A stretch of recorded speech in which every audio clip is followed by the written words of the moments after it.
I'm 74 years old.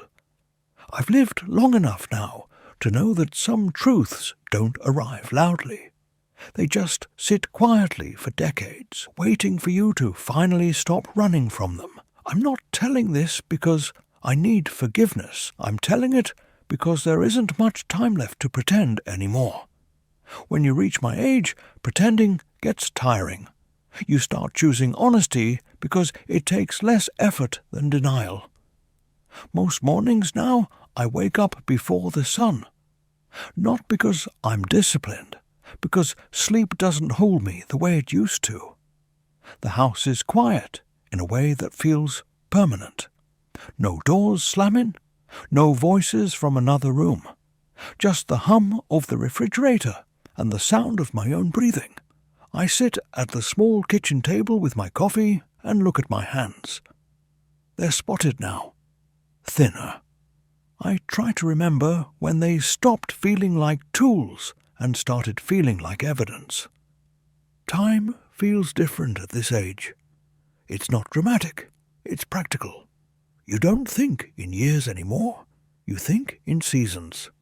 You notice how many winters your body has left in it. The truth I ignored for 45 years wasn't complicated. It wasn't hidden. It was standing right in front of me every day, waiting for me to look at it directly. I kept telling myself there would be more time. When I was younger, I wasn't reckless. I wasn't cruel. I was responsible. That's what everyone said. Reliable, hard-working, someone you could count on. I believed those words meant I was doing life correctly. In my 20s, I got a job that paid steady. Not exciting, but respectable. I married young. We rented a small place with thin walls and noisy pipes. It wasn't much, but it felt like the beginning of something solid. I told myself I was building a foundation. Work came first because it had to. That's what I believed. You can't raise a family on intentions. You need paychecks, health insurance, stability. So I stayed late. I took extra shifts. I brought work home in my head even when my body was at the dinner table. I wasn't absent, I was present adjacent. I was there, but not fully there. I remember my wife talking to me in the evenings while I nodded and watched the clock. I heard her words, but I didn't hold them. I was already thinking about the next day. She used to ask simple things. How was your day? Can we plan something this weekend? I would say, let's see, as if life were a meeting that needed approval.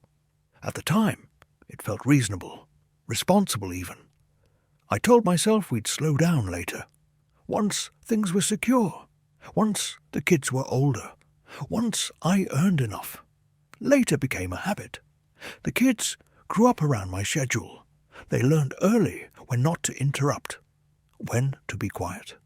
When Dad was tired, I didn't mean to teach them that.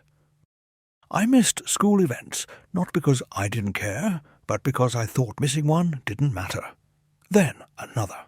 Then another. Each time felt small, harmless.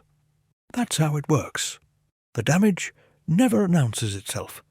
It arrives disguised as practicality. I remember promising myself I'd make it up to them someday. A vacation, more time, real conversations. I didn't realize promises don't age well. They expire quietly. Years passed. Promotions came. My name moved up on the door. People respected me. Some even admired me. At home, things were fine. Not broken. Just thin. My wife stopped asking certain questions. Not out of anger, out of adaptation. You don't notice when someone stops reaching. You only notice later when the space between you feels permanent. I told myself that quiet meant peace. It didn't. It meant something had already slipped away. The cost didn't show up all at once. It showed up in small ways. In the way conversations stayed shallow. In how birthdays felt obligatory instead of intimate. In how silence became easier than honesty. I was tired all the time, not physically, existentially. But I didn't have language for that back then. I thought fulfillment came after enough effort. So I kept going. The turning point didn't come with fireworks. It came with a phone call on an ordinary afternoon. My wife had been feeling off for a while. Nothing alarming. Just tired. Some pain, she brushed off. We had learned to downplay discomfort. It felt practical. The diagnosis didn't care about our practicality. Cancer doesn't negotiate with schedules. Suddenly, time wasn't something I managed. It was something that was running out. Hospital rooms have a way of stripping away illusions. You stop talking about plans and start talking about memories. She looked at me one night, thin and exhausted, and said, "I wish we had talked more." She didn't say it accusingly. That's what hurt the most. I wanted to tell her we still could, that we had time now, that I finally understood. But understanding late doesn't undo earlier choices. She passed quietly a few months later, holding my hand. I was there, fully there. Too late. After the funeral, people told me how strong I was, how devoted. They didn't see the years before that moment. Grief doesn't always come from loss alone. Sometimes it comes from recognition. The house felt enormous after that, not because it was big, but because there was nothing left to fill it. The kids visited. They were kind, polite, loving in their way. But there was a distance we didn't know how to cross. We hadn't practiced closeness. We had practiced logistics. I realized then that relationships don't deepen automatically. They deepen through attention. And attention is a choice. One I had postponed for decades. There are things now that can't be fixed. Conversations that won't happen. Apologies that arrive without a recipient. You don't get to reopen chapters just because you finally understand them. That's the part no one prepares you for. Regret isn't loud. It's steady. It sits with you. I still replay moments in my head, not the big arguments, the small dismissals, the times I said later instead of now. Later is a dangerous word. It sounds generous. It feels harmless. It isn't. If I'm talking to you now, it's not to warn you. Warnings feel distant until it's too late. I just want to tell you what I wish I had understood. Life doesn't ask for perfection. It asks for presence. The things that matter most rarely demand urgency. They wait patiently, and because they wait, we assume they'll always be there. They won't. Success didn't fail me.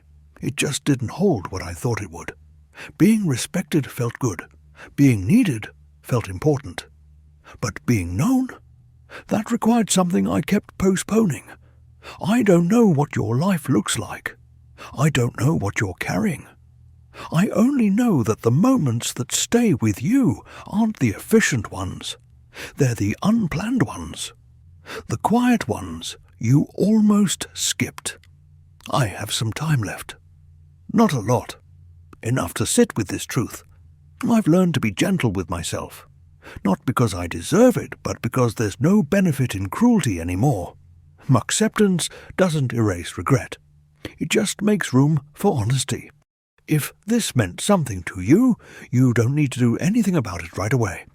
Just notice who you're postponing. And why. I'll finish my coffee now. The sun is up. Another day has started. I don't know how many more I have. I just know I finally stopped ignoring the truth. I wish I'd done that sooner.